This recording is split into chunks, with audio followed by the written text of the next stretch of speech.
Right now at 6, the federal government's indictment of former President Donald Trump now unsealed. Trump faces 37 criminal counts, including conspiracy to obstruct justice and scheme to conceal. The 49-page indictment stems from the grand jury probe into Trump's alleged mishandling of classified documents at his Mar-a-Lago estate on Palm Beach nearly 1 year ago. Good evening. I'm Tiffany Kenny. And I'm Felicia Rodriguez. Thank you for joining us. We have live team coverage for you tonight from Mar-a-Lago to the federal courthouse in Miami, where Trump will appear in court next week. We begin with our co-anchor Todd McDermott with the new details revealed in the indictment. Todd? Today, Felicia, again, those boxes were found during the FBI raid. That was last August. Now we have the indictment unsealed. You said 49 pages, 37 counts. 31 counts faced by former President Trump include willful retention of national defense information.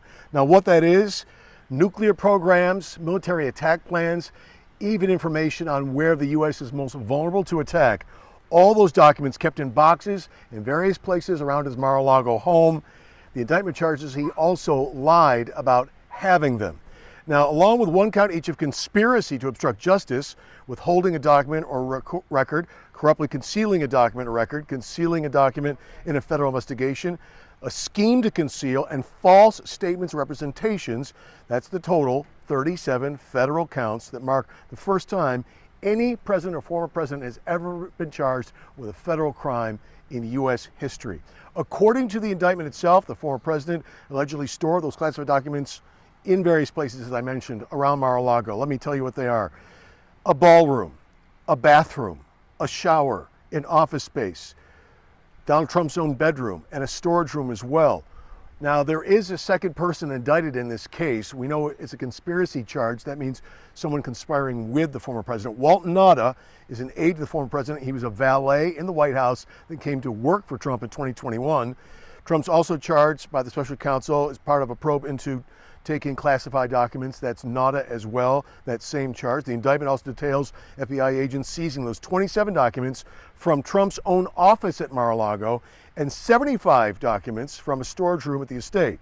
Now, Donald Trump has repeatedly denied any wrongdoing in this case, among other things, claiming that he could declassify anything with his mind if he cared to.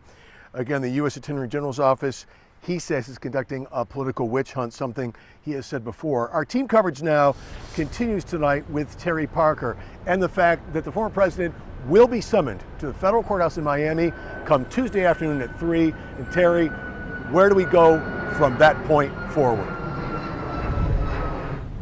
Right, Todd. The former President Donald Trump will be here on Tuesday, 3 p.m. in the afternoon, where he will be formally arraigned on those 37 counts, and also where he's expected to plead not guilty. When the former president appears in Miami federal court Tuesday afternoon, he will be formally arraigned on the 37 counts pending against him.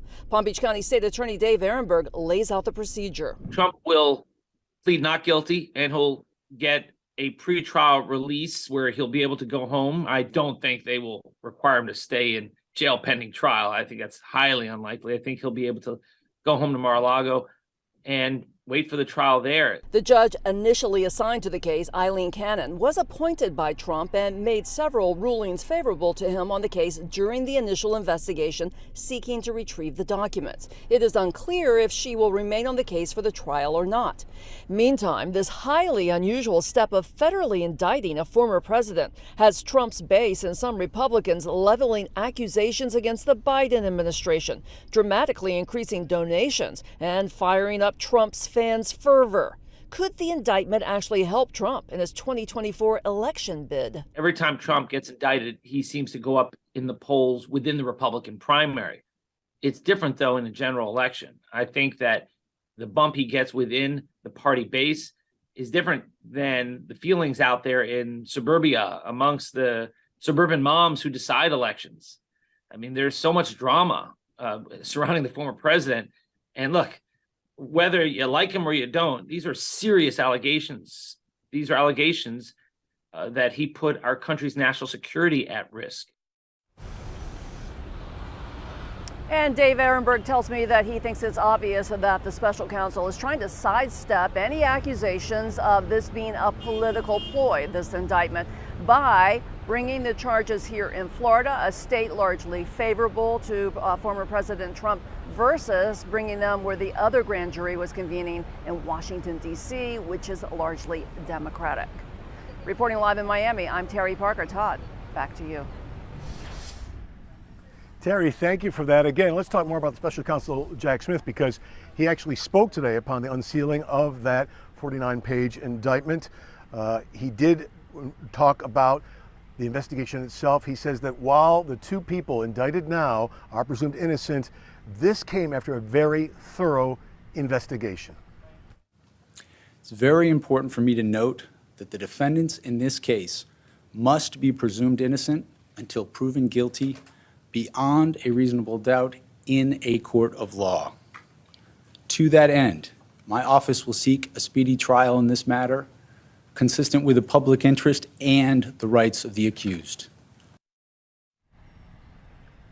The special counsel also made clear, and people should know, of course, that this indictment was voted on by a grand jury that heard the evidence and voted in favor of indictments. Those are people who live in the Southern District of Florida.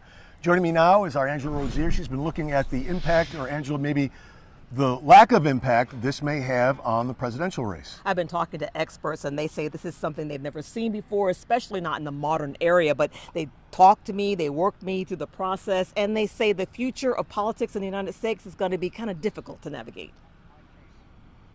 As former President Donald Trump continues to respond to news about being indicted, we reach out to a legal expert to remind us how we got here. Tamabeth Cudman is a criminal defense lawyer in Palm Beach County. She says initially the investigation was handled by the Department of Justice with Department of Justice attorneys. But as soon as Trump became a nominee and President Joe Biden announced his re-election, a special prosecutor was assigned to handle the investigation. And this is an independent individual who was brought in specifically to be neutral in that charging decision. Kevin Wagner is a professor of political science at Florida Atlantic University in Boca Raton. We asked him to explain what type of impact would this have on future politics here in the U.S. We've never seen anything like this, certainly not in the modern era in any way. And so what it means for our politics is going to be hard to project, though. I mean, you can certainly see one of the first things happening is that there's a very partisan reaction to the indictment. So what does this mean going forward? Fundamentally, the voters get, this is a democracy, so voters ultimately get to decide how they assess the meaning of these charges, what they think that tells them about the candidates, and they get to choose ultimately what that means to them when they vote. And the professor says that democracy will work its way through this, and Todd, I guess we'll just follow this process. And really, this whole process will be a working through, because no one's ever been here before. No, they have not. Angela, thank you again. We've been talking about the fact that no former president has ever been charged with a federal crime before. Federal law enforcement now working on a plan to deliver the former president to the Miami Federal Courthouse, where he'll be formally placed under arrest and processed. Again, that facility is secure. That's where former Panamanian dictator Manuel Noriega was tried decades ago. Officials from various agencies, and they include local agencies and national federal agencies, including the Department of Homeland Security, are meeting in Miami as we speak to discuss security for this. You remember the scene in New York when Donald Trump was indicted in New York on state charges. This will be that and more. U.S. Secret Service, U.S. Marshals also playing a very key role in this. Now, there is much more to come on this. I'll have much more coverage tonight at 11 o'clock. But for now, I'm Todd McDermott live at Mar-a-Lago. I'll send it back to the studio to Felicia and Tiffany. All right, Todd, thank you. And you can also find the latest on these charges and the investigation on our website and on WPBF 25 app. Make sure the push alerts are turned on so the latest information is sent directly to your phone.